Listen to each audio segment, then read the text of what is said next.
Kahapon po humarap kami sa Senado at isa yan sa napaka-importanteng tanong na binato po sa amin. Kakasya ba ang pondo ng Department of Migrant Workers at OWA sa nangyayaring kaguluhan na ito? Ang maiksi pong sagot ng aming secretary sa ngayon, dahil sa level ng request for repatriation, kakayanin naman po doon sa 2 billion na aming tinatawag na Action Fund at sa 1.5 billion na tinatawag na ERF or Emergency Repatriation Fund ng OWA.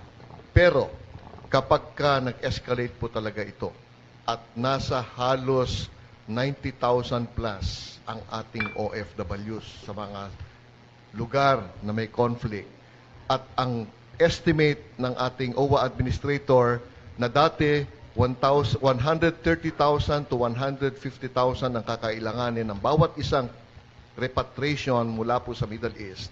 Pero dahil sa kasulukuyang kaganapan, magtataas po yun at hindi kakayanin ng kanilang budget sa OWA at sa DMW.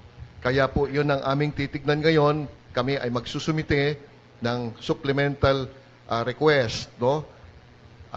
Hindi ko po alam kung magkano pa ang additional budget na kakailanganin. Pero sakali man na mag-escalate po ito at lumabas na mas mataas ang request for repatriation, kailangan po ng additional na budget.